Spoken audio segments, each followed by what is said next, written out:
How easily can someone follow your Task 2 essay? The answer to that question determines your Coherence and Cohesion score. However, there are some other things that you need to include before the IELTS examiner can give you a high score.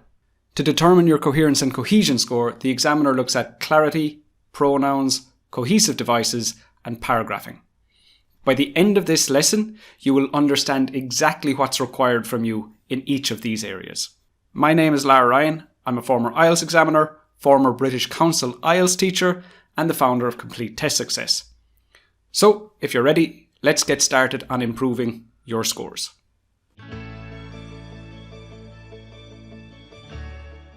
So first, let's look at clarity, and really clarity is just connected to any problems that you have with vocabulary and grammar. So if you have issues with vocab and grammar, you do need to address those before your IELTS test. However, I do have 4 quick tips for you about this. Number 1, prepare for the most common topics. Maybe you speak English at work and you have a high level of vocabulary when you discuss things like jobs or technology or something specific to the work that you do. And you might get lucky on test day and get a topic related to these things in Task 2. However, we don't want to depend on luck in the IELTS test. What we want to do is prepare for all the most common topics, and that will allow us to remove luck from the equation when we're sitting the test. Common Task 2 topics include health, social issues, environmental issues, shopping, parenthood, the media, technology, housing, transportation, education, jobs and careers, accommodation, and lifestyle. Those are not the only topics that will appear in Task 2, but you should be prepared for all of those at least. I'll put a link for that list in the video description below. Number 2, use vocabulary you're confident with. It's really common for candidates to want to impress the IELTS examiner with their vocabulary. To do this, they use vocabulary that they're not really familiar with because they think it sounds good. And what this does is it increases the number of mistakes that they make and reduces their coherence. Instead of this, you're going to only use vocabulary that you're completely confident with in your IELTS writing test. That will mean that you're communicating your ideas as clearly as possible and you're keeping your Coherence and Cohesion score as high as you can. Number 3, you need to know your key grammar mistakes. Without a doubt, you will make grammar mistakes in your Task 2 essay. However, to keep your score as high as possible, you need to correct as many of these as you can. To do this, you're going to use the last 5 minutes of the 40 minutes you have for Task 2 to read through your essay and correct all of the mistakes that you can find. During these 5 minutes, most IELTS candidates will just read through their essay and hope that some mistake jumps out of them and they're able to fix it. But this is not going to be your approach. You're just going to search for your top 2 or 3 key grammar mistakes. So let's say your mistakes are with subject-verb agreement and articles. You're going to read through the whole essay from start to finish and only look for subject-verb agreement mistakes. So you're not looking at anything else. You're only looking at every instance of subject-verb and you're going to correct any mistakes that you see. Then you're going to read through it a second time and you're going to just look at every article in your essay and make sure that those are correct. So instead of just looking at everything and hoping you find something, you're very, very focused on the key mistakes that you make, and this will ensure that you correct far more mistakes than just aimlessly reading your essay and hoping for the best. Number 4, don't write very long sentences. There's no need to write big long sentences that go on forever, and it's actually quite common to see a paragraph that's just one long sentence. So you're looking at maybe 100 words long, and there's absolutely no way that a sentence should be as long as that. In sentences like this, normally what will happen is the first 1 or 2 clauses are quite clear, but then as the sentence gets longer, it starts to lose clarity and the examiner gets confused and the examiner cannot follow it anymore. The solution is pretty simple. If you write a sentence that gets to 4 clauses long, it's time to use a full stop and start a new sentence. So that brings us to pronouns. And really, pronoun mistakes can have a serious negative effect on your Coherence and Cohesion score because it's one of the main things the examiner is looking at. Now, if you have an issue with pronouns, you will need to address that. However, I do have 3 key mistakes that I see in IELTS candidate writing over and over again, and we're going to go through those together right now. Mistake number 1 is underuse. In English, we never repeat a noun if a pronoun is possible, and in the IELTS test, your coherence and cohesion score does reflect this. We would never say, my wife's favourite colour is green because green looks good on my wife. Here, the words green and my wife can be replaced with pronouns, and if they can, we're expected to do that. Instead, we would say, my wife's favourite colour is green because it looks good on her. Mistake number 2 is inaccurate use. Of course, you also need to use them accurately, and the word it in this sentence is incorrect. My wife's favourite colours are green and red because it looks good on her. Now, it is referring to green and red. Green and red are plural, it is singular, so that's wrong. What we need to say, and I'm sure you know, my wife's favourite colours are green and red because they look good on her. And mistake number 3 is overuse. If a pronoun doesn't clearly relate to a noun, then you're going to need to repeat that noun. Now, let me show you what I mean. My wife and my daughter's favourite colour is green, and she looks good in it. Now, she could potentially be my wife or my daughter, so we need to repeat the noun. And the word it does not refer to green anymore. Now, I know in the previous sentence we were able to use it to refer to green because we had the word because joining the 2 clauses. So there was a very clear cause and effect. However, in this sentence, it's 2 independent clauses, and it no longer refers to the word green as clearly as it needs to for us to use it. Instead, we need to say, my wife and my daughter's favourite colour is green, and my wife looks really good in green. And that brings us to cohesive devices. Let's say, for example, I was looking at your Task 2 essay, and I said, the language is really good, but... Now that but indicates to you what's coming next. So you know there's some bad news or some negative feedback about your writing, and that's essentially what cohesive devices do. Cohesive devices indicate to the reader what's coming next. Now, just to show you how important cohesive devices are, let's look at a piece of writing that doesn't contain any. My wife's favourite colour is green. It looks good on her. Green isn't the only colour she wears, and a lot of her clothes are red as she really likes that colour. Although these are her favourite colours, she avoids them when buying furniture. She feels that green or red furniture looks garish. So that piece of writing isn't terrible, and I can understand it. However, there are times that I need to slow down and think about what I'm reading and kind of process all the different points because they don't flow logically from one to the next to the next to the next, and that's what cohesive devices allow your writing to do. So this is the same information in this paragraph, but with cohesive devices, you can see how it flows more logically and it's easier to follow. My wife's favourite colour is green as it looks good on her. However, green isn't the only colour she wears, and a lot of her clothes are red as she likes that colour too. On the other hand, although these are her favourite colours, she avoids them when buying furniture because she feels that green or red furniture looks garish. So you can see that's much easier to follow, and what we'll look at next is what the examiner expects from you in relation to cohesive devices. Expectation 1 is that you have an appropriate range. Now, there are a lot of cohesive devices out there, but really for writing Task 2, you don't need that many because it's only a 250-word essay. In general, I'm not a big fan of vocabulary lists, but in this case, this list is really useful because it covers everything, so I will leave a link to this list in the video description below. Expectation number 2 is accurate use. I'm sure you expected this, but it is very important that you use them accurately, and really, this is the reason that I don't like vocabulary lists. Any cohesive devices you don't already know on that list that we looked at will need to be researched before you can use them accurately. To help you understand this, we're going to look at the first 2 cohesive devices on that list.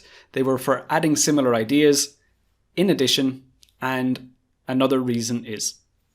Now, firstly, these 2 cohesive devices do not have the exact same meaning, so I cannot use them interchangeably.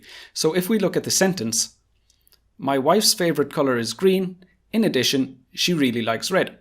That's fine. That's the way in addition works. However, you cannot take that out and replace another reason is. They don't have the same meaning. On top of that, they're not used in the same way grammatically, so to make sure we're using them accurately, we need to restructure the sentence. So I can say, my wife's favourite colour is green because it looks good on her. Another reason is that it's the colour of her hometown flag. Now, to make it accurate for in addition, I need to say, in addition, it's the colour of her hometown flag. So we needed to add that is that, another reason is that, or in addition, comma. So they're used quite differently grammatically, and if you just learned those from the list and started using them without doing research, you'd very likely use them inaccurately, and that would reduce your coherence and cohesion score. Expectation number 3 is that you don't overuse or underuse them. If your essay has no cohesive devices, that will stop you getting a high score. If your essay has too many cohesive devices, that will stop you from getting a high score. To use them appropriately, you should only be using them when they actually help guide the reader through your text. Now, if you're unsure how to do that, I would recommend stick to no more than 3 cohesive devices per paragraph. Paragraphs are absolutely essential in Task 2 because they keep all the information neatly organized, and it indicates to the examiner when they're moving from one part of the essay to the next. Each paragraph needs to have a purpose, but also each sentence within each paragraph needs to have a purpose. This will make sure that your writing is very organized, and it will make sure that your ideas flow logically from one to the next. The easiest way to do this is to follow a Task 2 structure designed by an IELTS expert. This will keep your ideas very well organized, and it will enable the examiner to give you a high score. So let's look at the structure that I recommend. First is the introduction, and this is just telling the examiner what your essay is about. So it will create the context of your essay and state the ideas that your essay will develop. In the first sentence, you will paraphrase the question because that is the context of your essay. In the second sentence, you include your opinion if required. Some questions do, some questions do not require your opinion. Then you will state the ideas you've generated. Now that will be somewhere between 2 or 4 ideas, and this should not be something you found in the question. This should be something that you generated in your own mind, and these are the ideas that you will discuss in your essay. You need between 2 and 4 ideas, and I will show you how to decide the number later in this lesson. Next, you need 2 to 3 body paragraphs, and I will show you how to determine the number you need later on. In the first sentence, you restate an idea. So we said in the introduction, you were going to state the ideas you've generated. The first thing in your body paragraph is to take one of those ideas and restate it here. After that, you're going to develop that one idea with explanations and examples. The final paragraph is the conclusion, and all you're going to do there is summarize the essay you've written. So the number of ideas that you need and the number of body paragraphs you should write depend on the Task 2 question you get in your IELTS writing test. We want to include as few ideas as possible, but we must include 2 at least. We will look at various question types that require 2 ideas. The first one is, do you agree or disagree? Now, of course, there's no obligation to include a certain number of ideas, but like I said, we need 2 at the least. So if we were to say I agree, you need to say I agree because A and B, which will be your the 2 ideas you generated. What is your opinion about this? Again, you say what you think and you support that with 2 ideas. Is this a positive or a negative development? You need to say if you think it's positive or you think it's negative, and then you add 2 ideas to support that opinion. Why is this the case? What can be done about this problem? So here we have 2 questions, and we're just going to include 1 idea for each of those questions. So why is this the case? You're going to give 1 reason why it's the case. What can be done about this problem? You're going to give 1 thing that can be done about this problem. The next question, why might this be the case? Do you think this is a positive or negative situation? So the first part, why might this be the case? You give 1 reason. The second part, do you think this is a positive or negative situation? Now, earlier on, we had to include 2 ideas for this question because we have to include at least 2 ideas in our essay. However, in this situation, because we've already given 1 idea for the first question, we only need to include 1 idea for this question. So this is still 2 ideas in this essay. So for any questions like this that require 2 ideas, you're going to have 2 main body paragraphs. The first idea in the first, the second idea in the second. Let's look at some questions that require 3 ideas.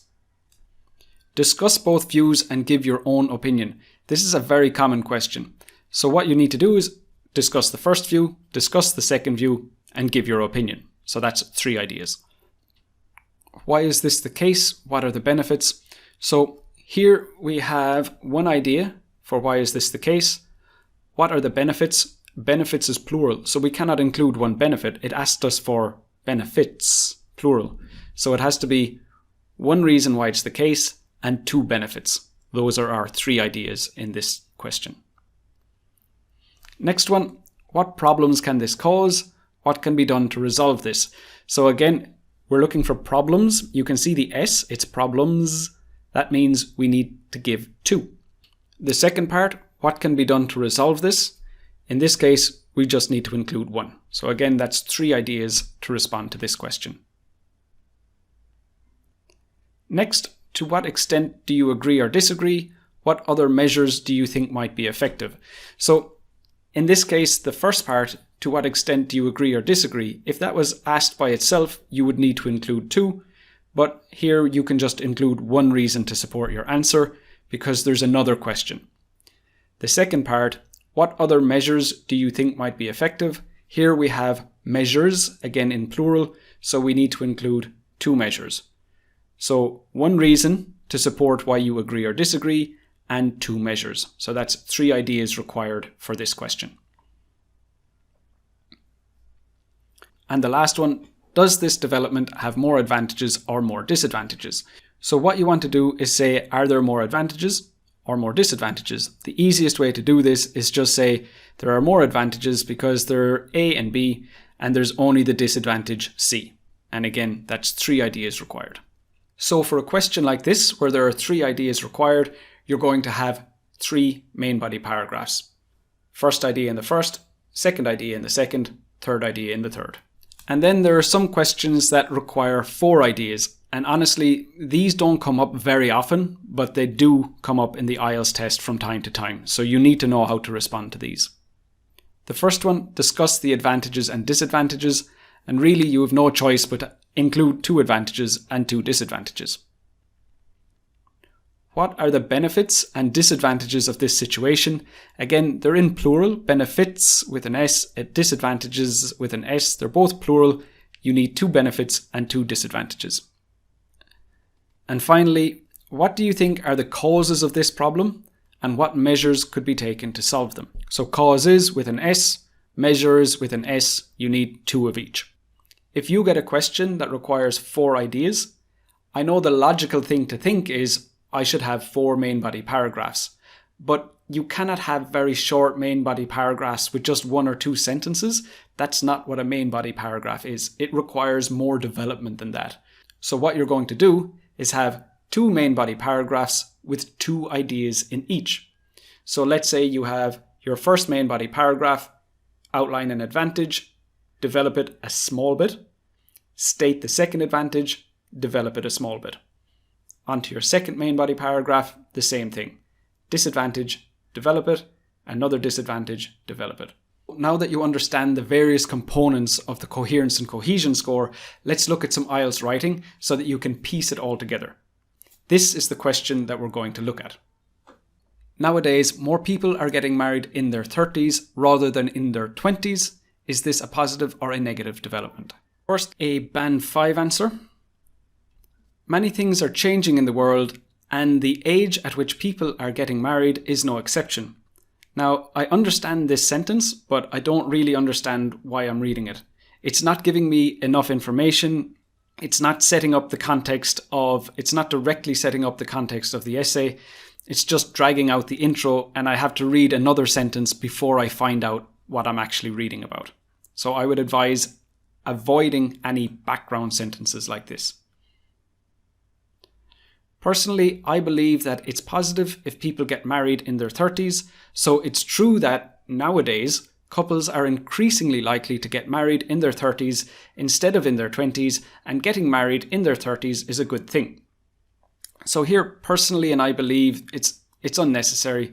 Really, if you're using personally, it would be when you're comparing what other people believe with what you believe. But this essay is just about what you believe, so that's not necessary. Next, this person is discussing their own opinion before they've told us what the essay is about. And this is going to be confusing. I should at least know what the essay is about before I hear the opinion.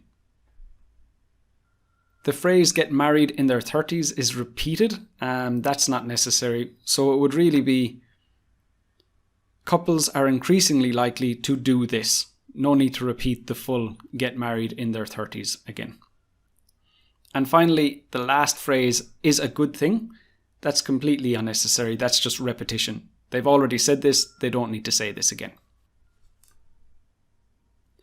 Furthermore, I firmly believe that this benefits the couples, as the couples will have explored the world and the couples will have financial stability before their marriage.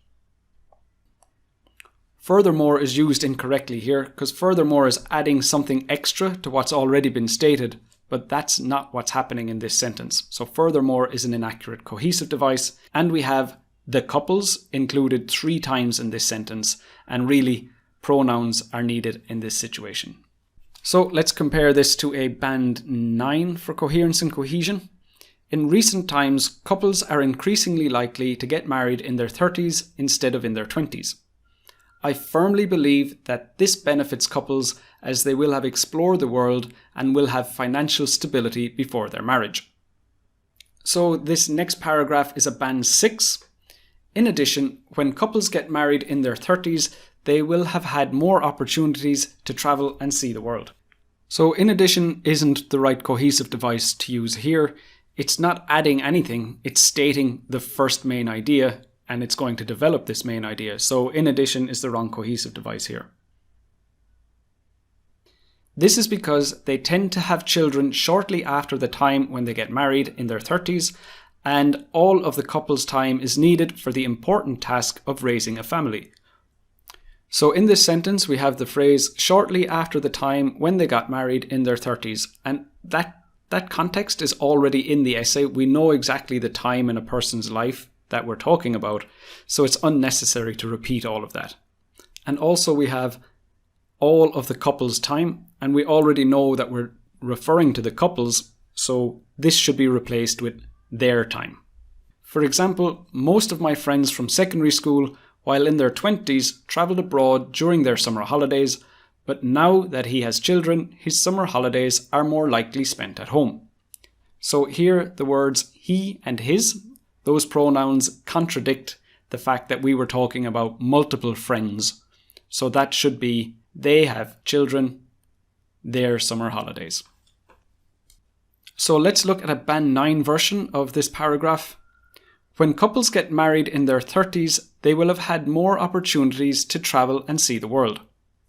This is because they tend to have children shortly after getting married, and all of their time is needed for the important task of raising a family. Most of my friends from secondary school, for example, while in their 20s, travelled abroad during their summer holidays, but now that they have children, their summer holidays are more likely spent at home. And that brings us to the band 7 paragraph. Furthermore, a newlywed couple in their 30s will have more financial stability to support a family. So there's nothing wrong with this sentence. It's completely coherent and completely cohesive. This is because they will have had time to focus on their careers and will have a higher income by the time they start a family. This is because isn't really necessary, and because it was used in the previous paragraph, it's best to avoid using it again here. In addition to this, the couple will have savings from living a life without the additional costs of raising children throughout their 20s. And again, this is a well-written sentence. There's nothing here that reduces the coherence or the cohesion. In Ireland, for example, there are a lot of big expenses that come with having children, such as healthcare and education, so parents are less likely to have money-related stress by waiting until they are older before getting married. So here the word for example is fine, but we actually used that same cohesive device in the previous paragraph. So you don't want to repeat any cohesive devices like that. In such a short essay, it's generally not necessary to repeat a cohesive device. And at the end of this sentence, we have by waiting until they are older before getting married. And we've really talked about that already. The context is very clear, so repeating that isn't necessary. So let's have a look at a Band 9 version of this paragraph. Furthermore, a newlywed couple in their 30s will have more financial stability to support a family. They will have had time to focus on their careers and will have a higher income by the time they start a family. In addition to this, the couple will have savings from living a life without the additional costs of raising children throughout their 20s. In Ireland, for instance, there are a lot of big expenses that come with having children, such as healthcare and education, so parents are less likely to have money-related stress by waiting until they are older before getting married. And that brings us to the conclusion, and this is a Band 8 for Coherence and Cohesion. In conclusion, I'm of the opinion that it's advantageous for people to wait until their 30s before getting married because it will allow them to enjoy all the pleasures of travelling abroad during their 20s. And they will have enough money to avoid a lot of the financial stresses related to starting a family. So there's nothing necessarily wrong, but this paragraph could be tidied up a bit. The phrase "I'm of the opinion that" is a bit cumbersome. In their 20s isn't really necessary, and financial stresses related to starting a family, again, it's very clear, but it could be just a little bit tidier. So the Band 9 version of this is: in conclusion, my opinion is that it's advantageous to wait until one's 30s before getting married because it allows people to enjoy all the pleasures of travelling abroad first, and they will have enough money to avoid a lot of financial stress. So that's essentially what you need to do to get a high score for Coherence and Cohesion. If you need to improve more than one aspect, I would recommend that you start with your weakest area first. Now, I'd really love to hear which one you'll be starting with, so let me know in the comments below. If you enjoyed this lesson and think it would benefit other students, please click like so that they can find it more easily. I have more IELTS writing lessons coming up soon, so make sure to subscribe so that you don't miss any of those. Finally, if you'd like my feedback on your coherence and cohesion, I have free live feedback lessons every week for my newsletter subscribers. You're more than welcome to join me there, and you can find the link in the description below.